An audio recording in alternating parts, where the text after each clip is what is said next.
Hello everyone, आज फिर हम इस वीडियो में क्लास 10th मैथ्स का ट्रिग्नोमेट्रिक रेशियोज का एक इंपॉर्टेंट क्वेश्चन लाए हैं। ठीक है, क्वेश्चन अच्छा है, थोड़ा लेवल इसका है अच्छा। ठीक है, इसको हम देखते हैं कैसे सॉल्व करेंगे। ये भी मैं ट्रिग्नोमेट्रिक रेशियोज का ही क्वेश्चन है। अभी फिलहाल में हम लोग ट्रिग्नोमेट्रिक रेशियोज का ही क्वेश्चन करेंगे। ठीक है, अभी बहुत सारे क्वेश्चन हैं, उसको हम लोग डिस्कस करेंगे एक एक करके। ठीक है, तो आर सेवल का एक और क्वेश्चन देखे हैं, देखते हैं हम लोग क्या है। आर सेवल बुक का है, क्वेश्चन है कि in triangle A B C angle A equal to theta, angle B equal to 90 degree and angle C equal to 5। ठीक है, ये 5 है मेरा। इस सिंबल किसका होता है? 5 का। If B C equal to X and A C equal to X plus 2 find the value of. ठीक है, फाइंड द वैल्यू ऑफ।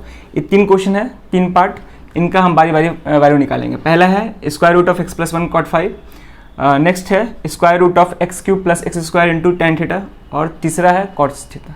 ठीक है, इन तीनों का वैल्यूज हम बारी बारी निकालेंगे। तो जो क्वेश्चन में दिया है उसके हिसाब से हम पहले गिवन लिखते हैं, उसके बाद इस क्वेश्चन को सॉल्व करेंगे। तो क्वेश्चन में दिया इन ट्रायंगल ए बी सी, तो ए बी सी ट्रायंगल दिया हुआ है जहाँ पे एंगल बी क्या है मेरा 90 डिग्री, एंगल ए थीटा है, एंगल सी 5 है। ठीक है, और ए सी का लेंथ दिया हुआ है एक्स के टर्म में। ए सी का लेंथ है एक्स प्लस 2 और बी सी का लेंथ एक्स दिया हुआ है। ठीक है, तो हमको निकालना है इन सब का वैल्यू। तो इन सब का वैल्यू निकालने से पहले हम लोग कॉट 5 निकालेंगे, tan थीटा का वैल्यू निकालेंगे और cos थीटा का डायरेक्ट वैल्यू निकालेंगे। ठीक है, तो यहाँ पे अगर cot 5 का वैल्यू निकालेंगे तो cot 5 का वैल्यू निकालते ही हम यहाँ पे वैल्यू पुट करेंगे और आंसर आ जाएगा। उसी तरह यहाँ भी tan थीटा का वैल्यू निकालेंगे, फिर इस क्वेश्चन में पुट करेंगे, वहाँ से आंसर आएगा। cos थीटा का वैल्यू निकालना ही है। ठीक है, तो हम एक एक करके तीनों पार्ट को सॉल्व करेंगे। तो पहले हम इसको सॉल्व करते हैं, उससे पहले एक और चीज़ देख लेते हैं हम लोग कि अगर हम cot थीटा सिंपली cot का बात करें। ठीक है, अगर सिंपली cot थीटा का बात करें, जो भी हम लोग कुछ भी थीटा नहीं लेते हैं, cot x लेते हैं। अगर cot x का बात करते हैं नॉर्मली, तो cot किसका रेशियो होता है? बेस अपॉन परपेंडिकुलर का रेशियो होता है। ठीक है, अगर हम tan x का बात करें,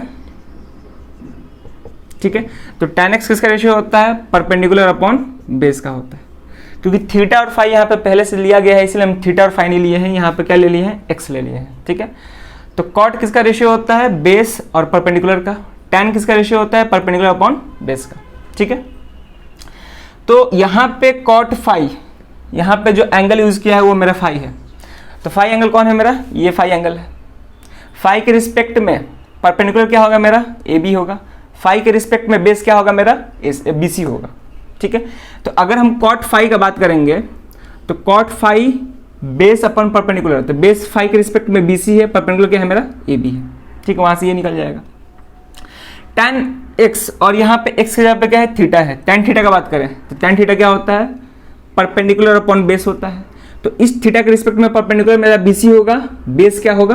AB होगा। ठीक है, तो दोनों ही केस में AB की जरूरत पड़ रही है और AB का वैल्यू हमको नहीं मालूम है। ठीक है, जबकि हमको BC और AC का वैल्यू मालूम है, AB का वैल्यू निकालना है। तो कैसे निकालेंगे? क्योंकि ये राइट एंगल ट्रायंगल है, तो राइट एंगल ट्रायंगल में पाइथागोरस थ्योरम लगा सकते हैं हम लोग। तो पाइथागोरस थ्योरम लगा के हम ए बी का वैल्यू आसानी से निकाल सकते हैं। ठीक है, तो पहले हम क्या करेंगे? ए बी का वैल्यू निकालेंगे, उसके बाद बारी बारी हम cot 5 tan थीटा का वैल्यू निकालेंगे। ठीक है, तो पहले हम ए बी का वैल्यू निकालने जा रहे हैं कि ए बी का लेंथ कितना होगा। ठीक है, तो जो भी चीज़ दिया हुआ है यहाँ से सॉल्यूशन करते हैं, यहाँ से सॉल्यूशन करते हैं। ठीक है, पहले हम गिवन लिखेंगे, जो भी चीज़ गिवन है उसको लिखते हैं। तो गिवन है मेरा BC का लेंथ ही लिख रहे हैं। ठीक है, BC का लेंथ दिया हुआ है x एंड AC कितना है मेरा? x plus 2। ठीक है, BC और AC मालूम है, तो इस ट्रायंगल में पाइथागोरस हम लगा रहे हैं हम। तो इन ट्रायंगल ABC, ठीक है, बाई पाइथागोरस थ्योरम,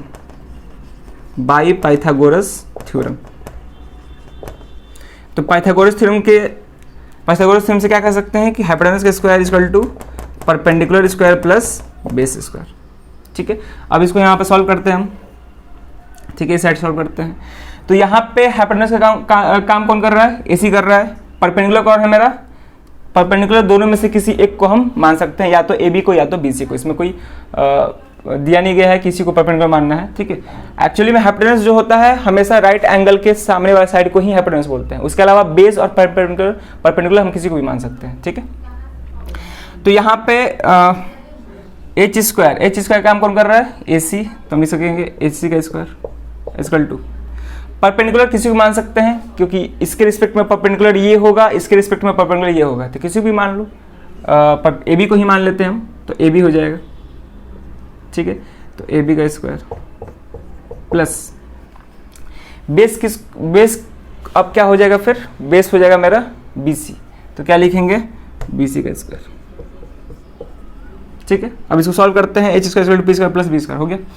अब इसको सॉल्व करो, ए सी का वैल्यू कितना दिया हुआ है, ए सी का लेंथ है x प्लस 2, तो x प्लस 2 लिखते हैं, इसका होल स्क्वायर बराबर ए बी हमको निकालना है, तो ए बी को ए बी ही छोड़ देते हैं, प्लस बी सी का लेंथ कितना दिया है, x दिया है, तो x का स्क्वायर।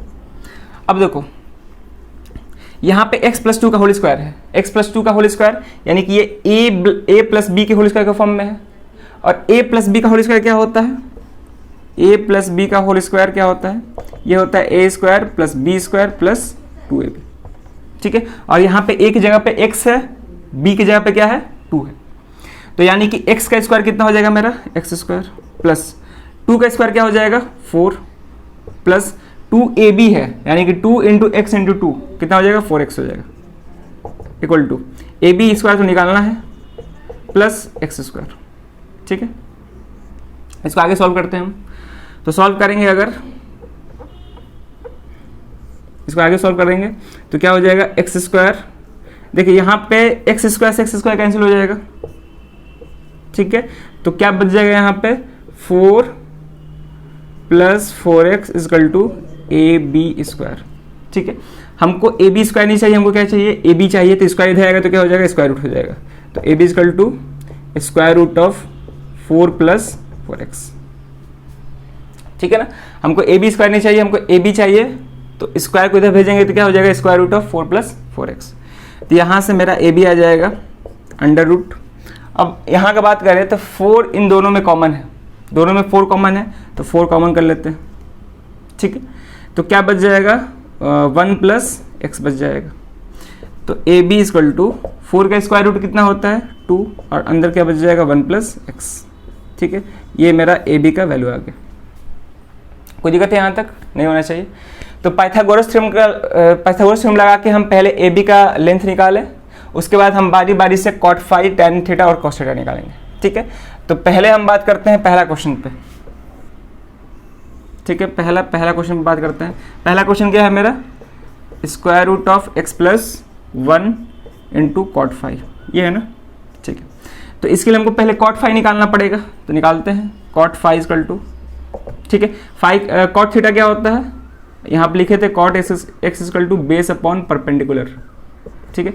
तो cot X equal to base upon perpendicular होता है, तो कॉट फाई, तो फाई के लिए बेस कौन होगा मेरा, बेस बी सी होगा, फाई के लिए बेस मेरा बी सी होगा, और फाई के रिस्पेक्ट में परपेंडिकुलर क्या होगा मेरा, ए बी होगा, तो B C upon A B, ठीक है। बी सी का लेंथ कितना है, बी सी का लेंथ एक्स है, ए बी का लेंथ अभी निकाले हैं, ए बी का लेंथ है 2 under root 1 plus X, 2 under root 1 plus X, ठीक है। यानी कि कॉट फाई का वैल्यू आ गया x divide by 2 under root 1 plus X. अब वैल्यू पुट करते हैं, तो therefore square root of x plus 1 cot phi कितना आया है, x into X divide by 2 under root 1 plus X, ठीक है। अब ये दोनों सेम है, ये दोनों सेम है, ठीक है। x प्लस 1 या 1 प्लस एक्स बात सेम है, तो इसको हम कैंसिल कर सकते हैं, तो आंसर कितना आ गया, x अपॉन 2, यानी कि क्वेश्चन का पहला पार्ट का आंसर आ गया कितना, x अपॉन 2। अब बात करेंगे दूसरे पार्ट पे, तब तक के लिए इतना नोट करिए, इधर हम क्लीन करते हैं, ठीक है। वीडियो पॉज करके नोट कर लेते ना,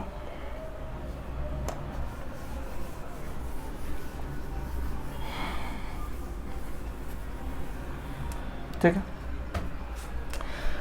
अब देखो, अब क्वेश्चन के सेकंड पार्ट पे बात करते हैं। क्वेश्चन का सेकंड पार्ट क्या है मेरा, क्वेश्चन का सेकंड पार्ट है under root X cube plus X square into ten theta, ये है सेकंड पार्ट।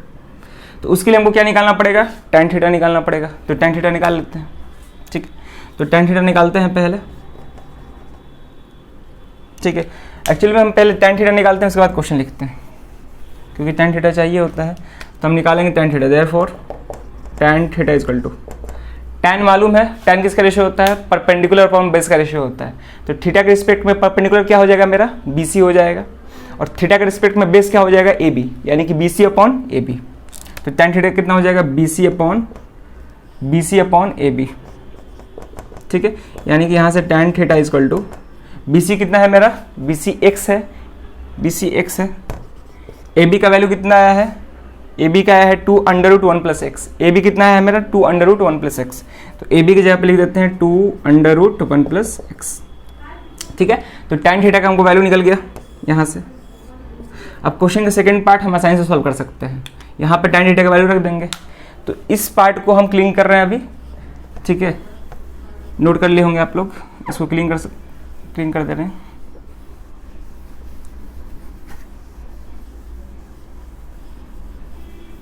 ठीक है, चलो अब क्वेश्चन के सेकंड पार्ट को सॉल्व कर रहे हैं। तो क्वेश्चन का सेकंड पार्ट है √x³ plus x² tan theta, ठीक है।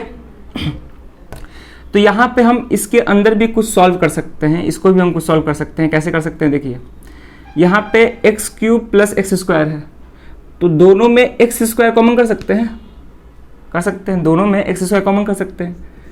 तो दोनों में x² कॉमन कर लेते हैं। अब यहाँ से अगर x² कॉमन करेंगे तो x² को डिवाइड करोगे तो क्या बचेगा, केवल x बचेगा। यहाँ से x² कॉमन करोगे तो क्या बचेगा, 1, ठीक है। और tan थीटा का वैल्यू कितना आया है मेरा, tan थीटा का वैल्यू आया है x divided upon 2√1 plus x. ये मेरा क्या है, tan थीटा का वैल्यू है, ठीक है। अब देखो x² का स्क्वायर रूट क्या होगा, x होगा। अगर हम x² का स्क्वायर रूट निकालते हैं तो वैल्यू कितना आएगा, x, क्योंकि स्क्वायर रूट का मतलब क्या होता है, पावर 1/2। यानी कि हम इसको ऐसे भी लिख सकते हैं x² का पावर 1/2। तो 2 से 2 कैंसिल, वैल्यू कितना आएगा, x आएगा, ठीक है।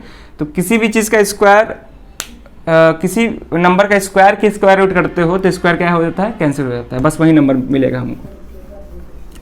यानी कि यहाँ पे x² का स्क्वायर रूट क्या होगा, x, बचा क्या मेरा, स्क्वायर रूट ऑफ x+1। इसका तो स्क्वायर रूट क्या ही होगा, ठीक है, x+1 ही होगा। x² को x कर सकते हैं हम, ठीक है। अब यहाँ पे क्या बचा, x/2√1 प्लस एक्स को हम x+1 भी ले सकते हैं, ठीक है ना, एडिशन है, हम कुछ भी कैसे भी ले सकते हैं इसको। 1 प्लस एक्स को हम x+1 भी ले सकते हैं। तो अगर हम देखें तो ये और ये दोनों सेम है, तो आसानी से कैंसिल आउट हो जाएगा, ठीक है। तो बचा क्या मेरा, x इंटू एक्स कितना होता है, x²/2, ठीक है। तो ये मेरा हुआ सेकेंड पार्ट का आंसर। कोई प्रॉब्लम नहीं होना चाहिए, ठीक है। अब थर्ड पार्ट का बात करते हैं। थर्ड पार्ट तो आसान है, बस cos थीटा का वैल्यू निकालना है। यहाँ पे cos थीटा का वैल्यू निकालना है। तो थर्ड पार्ट है मेरा cos थीटा। cos किसका रेशियो होता है, बेस अपॉन हाइपोटेनस का। cos किसका रेशियो होता है, बेस अपॉन हाइपोटेनस का। तो थीटा के रिस्पेक्ट में बेस क्या होगा, थीटा के रिस्पेक्ट में बेस मेरा AB होगा, और थीटा के रिस्पेक्ट में परपेंडिकुलर क्या होगा, सॉरी हाइपोटेनस कौन होगा, हाइपोटेनस मेरा AC होगा, ठीक है। इस ट्रायंगल में हाइपोटेनस का काम कौन कर रहा है, AC कर रहा है, ठीक है। तो यानी कि cos theta equal to AB कितना है मेरा, AB का लेंथ आया है, हम लोग लिखे होंगे, हाँ, AB का लेंथ है मेरा 2√1 प्लस एक्स। यहाँ पर लिख देते हैं AB का वैल्यू आया है 2√1 प्लस एक्स। इतना वैल्यू आया है AB का। तो AB का वैल्यू कितना आ गया, 2√1 प्लस एक्स डिवाइड बाई, ठीक है। AC का वैल्यू कितना है, AC का वैल्यू x+2, ठीक है। तो इसको हम आगे सॉल्व नहीं कर सकते हैं, बस इतना ही छोड़ दीजिए, ठीक है। तो cos थीटा का वैल्यू कितना आ गया मेरा, सॉल्व करने को कर सकते हैं, लेकिन बुक में आंसर इतना ही दिया है तो हम इसी तरह छोड़ देंगे। एग्जाम में भी अगर इतना करके छोड़ देते हैं तो फुल में फुल मार्क्स मिलेगा। तो यानी कि cos थीटा का वैल्यू कितना आ गया, 2√1 plus x divide by x+2, ठीक है। तो ये मेरा थर्ड पार्ट का आंसर हो गया, ठीक है। इसमें बस यही करना था, cos थीटा का वैल्यू निकालना था, ठीक है। तो मेन क्वेश्चन में कुछ ज़्यादा ये नहीं था, ठीक है। बहुत लड़के इस क्वेश्चन से देख के ये होते हैं कि बहुत हार्ड क्वेश्चन, ऐसा कुछ नहीं है, ठीक है। हमको कॉट का रेशियो मालूम होना चाहिए, tan का रेशियो मालूम होना चाहिए, और किस थीटा के रिस्पेक्ट में कौन परपेंडिकुलर होगा और कौन बेस होगा ये मालूम होना चाहिए, ठीक है, उसके बाद ये सवाल आसानी से बन सकता है। ठीक है, तो इस वीडियो में बस यही क्वेश्चन, होप कि ये समझ में आया होगा, क्वेश्चन पूरा एक्सप्लेन किए हैं इसको। ठीक है, कहीं भी दिक्कत होगा तो वीडियो को पीछे बैक करके आप देख सकते हैं फिर से, ऐसे दिक्कत नहीं होना चाहिए। ठीक है, तो इस वीडियो में बस इतना ही। अगले वीडियो में एक और ट्रिग्नोमेट्रिक रेशियो क्वेश्चन देखेंगे, हम लोग सॉल्व करेंगे। ठीक है, तो पढ़ाई करते रहिए। ठीक है, थैंक्स।